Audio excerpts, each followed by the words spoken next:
ટૂન bells. દુષ્ટ શિયાળ, ભોલું સારસ અને રહસ્યમય ઈંડુ. સારસ, તે કીધું હતું કે તારે મફતનું ખાવાનું ખાવું તું, એટલા માટે તે આવું કર્યું. પણ તું તો ક્યારે પણ એકલો નથી ખાતો, હંમેશા તારી મિત્ર ટીનુ ચકલી સાથે ખાય છે. સારસ, બતાય ટીનુ ક્યાં છે અને તારી સાથે ઈંડામાં કેમ નથી? હવે બ્લુ લેન્ડ જંગલમાં બધા જાનવરો કાલુ શિયાળથી ખૂબ જ પરેશાન હતા. તે ક્યારેક કોઈનું ખાવાનું ચોરતો તો ક્યારેક ચાડી ખાઈને જાનવરો વચ્ચે અંદર ઝઘડા કરાવતો હતો. તેની આવી વાતોથી પરેશાન થઈને શેરખાને તેને સભામાં બોલાવ્યો. કાલુ શિયાળ, આ મહિનામાં 16મી વખત તારી ફરિયાદ આવી છે. હા શેરખાન, કાં તો હવે અમે જંગલમાં રહીએ, નહીં તો આ શિયાળ. કાલુ શિયાળ, તને આવતા 1 વર્ષ સુધી જંગલમાંથી કાઢવામાં આવે છે. આ સાંભળી શિયાળ તો ચોંકી ગયો. સાંજ પડતા પહેલા શિયાળે જંગલ છોડી દીધું. હવે બધા જાનવર ખુશ હતા. બીજા દિવસે જાનવરો બગીચામાં સરસ મોસમની મજા માણતા હતા. મિંકુ સારસ અને ટીનુ ચકલી, જે હંમેશા સાથે રહેતા હતા, તેમને ઝાડીઓમાં કંઈક જોવા મળ્યું.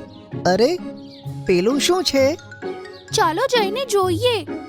તેમની વાત સાંભળી બધા જાનવર પેલી મોટી વસ્તુની પાસે પહોંચ્યા. તેમણે જોયું કે એ એક મોટા આકારનું ઈંડું છે.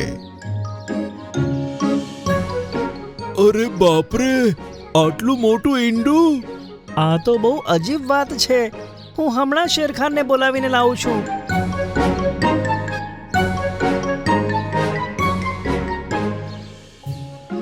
મોન્ટુ વાંદરો તે જ સમયે શેરખાનને બોલાવીને લાવ્યો.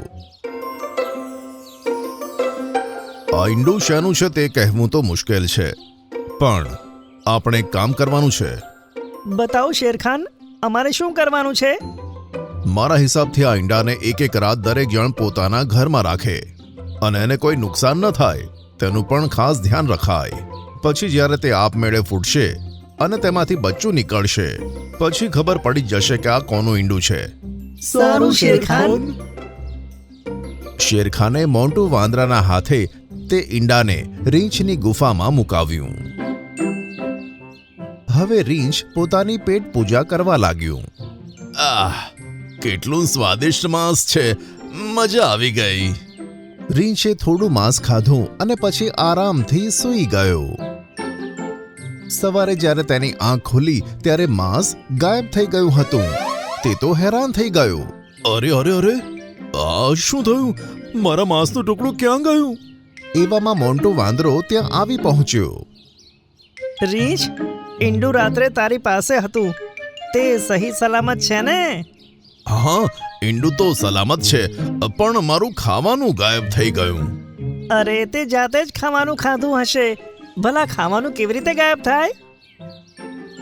આમ કહી મોન્ટુ વાંદરાએ ઈંડું ઉઠાવ્યું અને શેરખાન પાસે લઈ ગયો. આજની રાત આ ઈંડું સસલાના ઘરે રહેશે, ઠીક છે? જેવી તમારી ઈચ્છા શેરખાન. મોન્ટુ વાંદરાએ ઈંડાને સસલાને ત્યાં મૂકી દીધું. તે રાત્રે સસલું પોતાના માટે ઘણા બધા ગાજર લાવ્યો હતો. તેણે 3 ગાજરો ખાધા અને પછી પલંગમાં જઈને સૂઈ ગયો.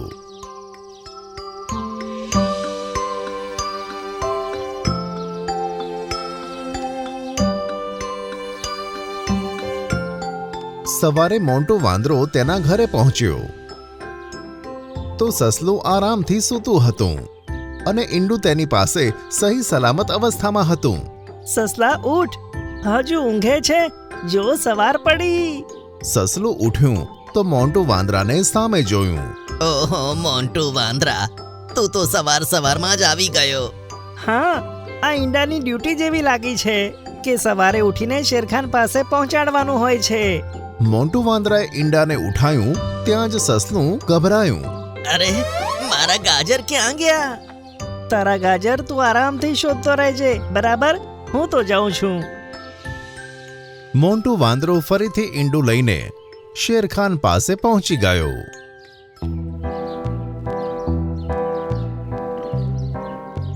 આ વખતે ઈંડુ બગીરાના ઘરે મુકાવડાવ્યું અને આ વખતે પણ સવારે બઘીરાનું ખાવાનું ગાયબ થઈ ગયું હતું.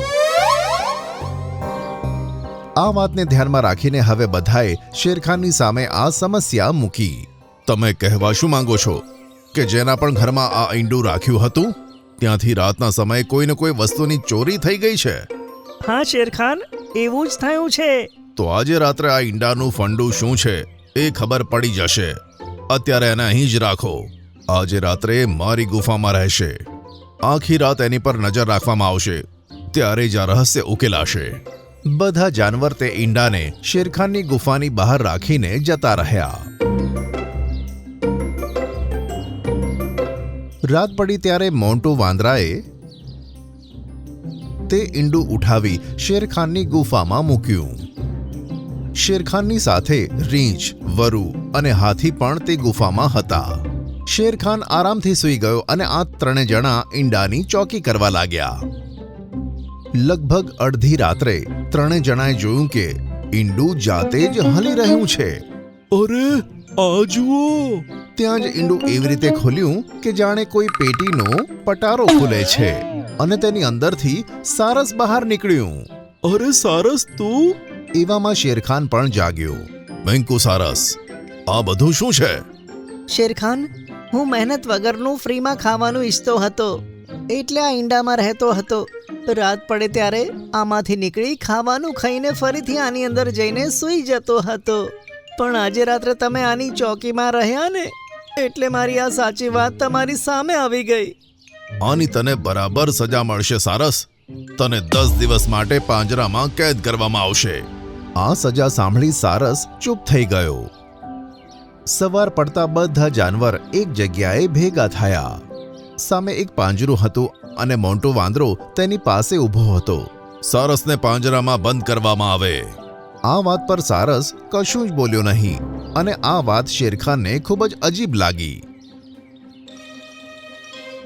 સારસને પાંજરામાં પૂર્યા પછી બધા જાનવરો જતા જ હતા કે એવામાં એક મિનિટ, બધા રોકાઈ ગયા અને શેરખાનની સામે જોવા લાગ્યા. શેરખાન પાંજરાની પાસે પાછો આવ્યો અને બોલ્યો કે સારસ, તે કીધું હતું કે તારે મફતનું ખાવાનું ખાવું હતું, એટલા માટે તે આવું કર્યું. પણ તું તો ક્યારે પણ એકલો નથી ખાતો. હંમેશા તારી મિત્ર ટીનુ ચકલી સાથે ખાય છે. હા સારસ, એ બંને જણા સાથે જ ખાવાનું ખાય છે. સારસ, બતાય ટીનુ ક્યાં છે અને તારી સાથે ઈંડામાં કેમ નથી? હવે સારસના ચહેરા પર પરેશાનીના ભાવ દેખાવા લાગ્યા અને તેણે પોતાનું મૌન તોડ્યું. એકવાર જ્યારે હું તમારી ગુફાની સામેથી પસાર થતો હતો, એ વખતે મને આ ઈંડામાંથી એક અવાજ આવ્યો. લાગે છે બધા જઈ ચૂક્યા છે. ઈંડામાંથી નીકળવાનો આ જ સાચો સમય છે. ત્યાં જ ઈંડાનું ઢાંકણ ખોલ્યું અને શિયાળ તેમાંથી બહાર નીકળ્યું અને મને સામે જોયો તો ચોંકી ગયો. અરે સારસ તું! હા, હું તો ટીનુને શોધવા નીકળ્યો હતો, પણ મને તારી અસલિયત ખબર પડી ગઈ. હવે જોજે, હું તારી સચ્ચાઈ આખા જંગલ સામે મૂકી દઈશ. સારું, બતાવી દેજે. પણ પછી તું ટીનુને ક્યારે નહીં મળી શકે, કારણ કે તેને મેં મારા ખુફિયા ઘરમાં કેદ કરી છે. જો તેને બચાવવી હોય તો જેવું હું કહું છું ને એવું કર. એના બ્લેકમેલ કર્યા પછી જ હું આ ઈંડામાં બેઠો અને આખો આરોપ મેં મારી ઉપર લઈ લીધો. એવામાં ટીનુ ચકલી ત્યાં આવી ગઈ. શેરખાન, તમે સારસને કેમ કેદ કર્યો છે? અરે ટીનુ, તું? હા મિંકુ સારસ, મારે ગઈકાલે મારી એક સખીને મળવા જવાનું હતું. તું સૂઈ રહ્યો હતો એટલે તને જગાડવું મને બરાબર ના લાગ્યું, એટલે હું એમને જ જતી રહી હતી. એનો મતલબ છે એ શિયાળે ખોટું બોલીને એની જાળમાં મને ફસાવ્યો. સારું, હવે એક ચાલ આપણે એની સાથે રમીએ. અંધારું થતા જ્યારે સારસ પાંજરામાં હતો ત્યારે શિયાળ તેની પાસે આવ્યો. ઓહો સારસ, કેવું લાગે છે કેદ થઈને? શિયાળ, હવે તું જલ્દીથી ટીનુને લઈને અહીંયા આવ. એટલી પણ જલ્દી શું છે? શિયાળ, તું શું બોલ્યો? શેરખાન?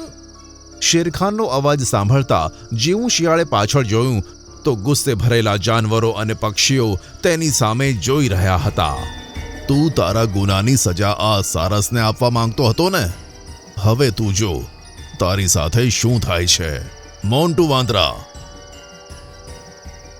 મોન્ટુ વાંદરાએ સારસને પાંજરામાંથી બહાર કાઢ્યો અને તેમાં શિયાળને નાખી દીધો.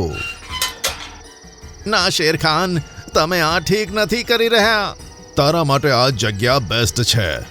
કેમ શિયાળ, કેવું લાગે છે પાંજરામાં કેદ થઈને? આ સવાલ સાંભળી શિયાળે તેનું માથું નીચે કર્યું અને બધા જાનવર ખડખડાટ હસી પડ્યા. તું કેટલો ગંદો છે કાળુ કાગડો. તે મારું બધું ઘર ખરાબ કરી નાખ્યું. તો સાફ કરી લે મોટા પપૈયા. મારું કામ તો થઈ ગયું. હવે મારે શું લેવા દેવા તારા ઘરેથી? આ વાર્તા છે ઢોલકપુર ગામની, જ્યાં બધા જ પક્ષીઓ અને ઝાડ પરસ્પર હળીમળીને રહેતા હતા. ત્યાં જુદા જુદા પ્રકારના વૃક્ષો હતા અને જુદા જુદા પ્રકારના પક્ષીઓ તેની ઉપર રહેતા હતા. ત્યાં જ એક ઝાડ ચકલીને કહે છે, અરે ચમેલી ચકલી, જોને વાતાવરણ કેટલું સરસ છે. થાય છે કે હું ખૂબ જ નાચું. તો નાચી લો, પણ તમે તો નાચી પણ નહીં શકો. તમારા તો પગ જ જમીનની અંદર છે. ટીટુ ઝાડ ઝડપથી માથું હલાવે છે અને ચકલીને નીચે પાડી દે છે. લે, મેં તો નાચી લીધું, તું પડી ગઈ ને. તમે તો પાગલ છો. ગંદુ ઝાડ. ત્યાં બધા આમ જ હસી મજાક કરતા હતા. ત્યાં જ એક પપૈયાનો વિસ્તાર હતો, જ્યાં બધા જ પપૈયા અને ચકલીઓ રહેતા હતા. બધા ત્યાં આનંદથી રહેતા હતા. ત્યાં એક મોટું પપૈયાનું ઝાડ હતું, જે બધા જ પક્ષીઓની મદદ કરતું હતું. કોઈ પણ પક્ષીને ક્યારેય રહેવાની જરૂર પડતી હતી તો તે મોટા પપૈયાના ઘરનો ઉપયોગ કરી લેતા. મોટું પપૈયું ખૂબ જ સારું હતું અને બધા જરૂરિયાતવાળા પક્ષીઓની મદદ કરતું હતું. પછી એક દિવસ કાગડો તેને કહે છે, અરે મોટા પપૈયા, મારા ઘરે થોડાક મહેમાન આવી રહ્યા છે. શું હું તેમને અહીં લઈને આવું? બસ થોડા દિવસની વાત છે, પ્લીઝ. થોડા દિવસ માટે તારું ઘર મને ભાડે આપને. હા હા, લઈ લેને, પણ મારા ઘરમાં કોઈ ગંદકી ના કરતા. પપૈયું તેને પોતાનું ઘર થોડા દિવસો માટે આપી દે છે. પછી કાળુ કાગડાના મહેમાનો આવીને જતા રહે છે અને તેના મહેમાન ઘરની અંદર એટલી ગંદકી મૂકીને જાય છે કે મોટા પપૈયાને ખૂબ જ ગુસ્સો આવી જાય છે. તું કેટલો ગંદો છે કાળુ કાગડો. તે મારું બધું ઘર ખરાબ કરી નાખ્યું. તો સાફ કરી લે મોટા પપૈયા. મારું કામ તો થઈ ગયું. હવે મારે શું લેવા દેવા તારા ઘરેથી? મોટું પપૈયું તેની વાત સાંભળીને રિસાઈ જાય છે અને થોડા સમય પછી ચોમાસાની ઋતુ આવી જાય છે. બધા લોકોએ પોતપોતાનું ઘર બનાવી લીધું હતું. બસ કાળુ કાગડો અને ચમેલી ચકલી ઘર વગરના હતા. ચમેલી બિચારી મહેનત કરતી હતી, પણ તેને ઘર બનાવવા માટે કેટલીક વસ્તુઓ નહોતી મળી રહી. પણ ચમેલી ચકલી ખૂબ જ સારી હતી. પપૈયા ભાઈ, હું તમારા ઘરમાં રહું? ખૂબ વરસાદ પડી રહ્યો છે અને મારા બચ્ચા પણ પલળી રહ્યા છે. હા ચમેલી બહેન, રહી લે, પણ તું ગંદુ ના કરતી. પહેલા કાળુ કાગડો રહીને ગયો, તેણે મારું ઘર ખૂબ જ ગંદુ કરી નાખ્યું હતું. થોડા સમય પછી કાગડો વરસાદમાં પલળી ગયો હતો અને તેને ઠંડી પણ લાગે છે. પછી તે મોટા પપૈયાની પાસે જ આવે છે. પપૈયા ભાઈ, મને તમારા ઘરમાં જગ્યા આપો. હું ઠંડીથી મરી રહ્યો છું. ના કાળુ કાગડા, તારા જેવા ગંદા લોકો માટે મારા ઘરમાં જગ્યા નથી. અને એમે અહીંયા પહેલેથી ચમેલી રહે છે, તો તને અંદર જગ્યા નહીં મળે. કાળુ કાગડો આ વાત સાંભળીને જતો રહે છે. પછી ચોમાસાની ઋતુ જતી રહે છે અને પછી બધા પક્ષીઓ પોતપોતાની જગ્યાએ પાછા જતા રહે છે અને વાતાવરણ પણ ખૂબ જ ચોખ્ખું થઈ જાય છે. અમુક સમય પછી જંગલમાં બે ખતરનાક બાજ આવી જાય છે, જે બધાને ખાય છે અને બધા જ ઝાડોના ફળને નુકસાન કરે છે. તેમણે ઘણા બધા પક્ષીઓને પોતાના શિકાર બનાવ્યા હતા. હવે તેઓ મોટા પપૈયાના ઝાડને નુકસાન કરવા આવી જ રહ્યા હતા. મોટા પપૈયા, તું ક્યાં બચીશ? તારું પણ ઝાડ તો ખરાબ થશે. પછી તું કેવી રીતે જીવતો રહીશ? ના ભાઈ, મને ના મારો. તું મારું ઘર ખરાબ ન કર. હું તો અહીં બધા પક્ષીઓને રહેવા માટે ઘર આપું છું. જો હું મરી જઈશ તો બહુ પક્ષીઓ બેઘર થઈ જશે. તો અમારે તેનાથી શું લેવા દેવા? અમને તો ઘર ઉજાડવાથી જ મતલબ છે. અમે અહીં આખા જંગલનો નાશ કરી દઈશું અને બધા પક્ષીઓને મારી નાખીશું. ત્યાં પાછળથી ચમેલી ચકલી ઉડીને આવે છે અને તે જુએ છે કે ખતરનાક બાજ મોટા પપૈયાને હેરાન કરી રહ્યા છે. તે ફટાફટ ત્યાં જાય છે. ઓ ખતરનાક સમડી, મોટા પપૈયા ભાઈથી દૂર હટ. તું તેને હેરાન નથી કરી શકતી, અને જો તું તેમને હેરાન કરીશ તો તારે મારી સાથે લડવું પડશે. અરે ચકલી, તું મારું શું બગાડી શકીશ? હું તો તેના ઘરનો નાશ કરી દઈશ. તો આવી જા મેદાનમાં. ચકલી અને બાજની લડાઈ વધવા લાગે છે. ત્યાં જ ચમેલી ચકલી બાજને જંગલની બીજી તરફ લઈ જાય છે, જ્યાં શિકારીઓએ જાળ પાથરી હતી. બાજ ચમેલી ચકલીને પકડવા માટે તેની પાછળ પાછળ ઉડે છે.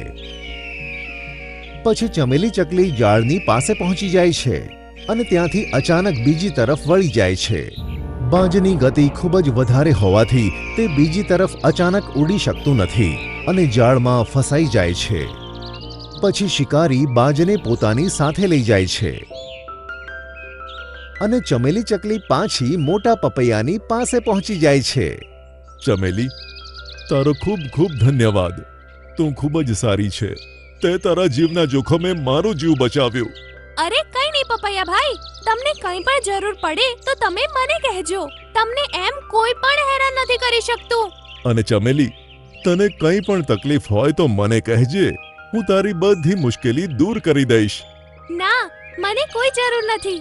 મોટા પપૈયા ભાઈ, હું અત્યારે મારું ઘર બનાવવા માટે લાકડા શોધવા જઈ રહી છું, કારણ કે વરસાદનો સમય ફરીથી આવવાનો છે. અરે ચમેલી, તને તારું ઘર બનાવવાની જરૂર નથી. તારું ઘર તો આ છે ને. તું મારા ઘરે રહેજે. અરે મોટા પપૈયા ભાઈ, આ તમે શું વાત કરી રહ્યા છો? હા ચમેલી, તે મારો જીવ બચાવ્યો છે તો એટલું તો હું તારા માટે કરી શકું ને. તું તેને તારા કાકાનું ઘર સમજી લે. જ્યારે પણ તને એમ લાગે કે વરસાદ આવે છે કે મુશ્કેલી આવે છે તો તું મારા ઘરમાં આવીને રહી લેજે, અને તારા સિવાય આ ઘરમાં કોઈ નહીં રહે. આ માત્ર તારું જ ઘર હશે. આજથી તમે મારા મોટા પપૈયા ભાઈ થયા. હા, એમ જ સમજી લે. અને મોટું પપૈયું અને ચમેલી ચકલી એક સાથે રહેવા લાગે છે. તે બંને ખૂબ જ ખુશ થઈ જાય છે અને હળી મળીને રહે છે. ચમેલી પોતાના બાળકોને પણ ત્યાં લઈ જાય છે.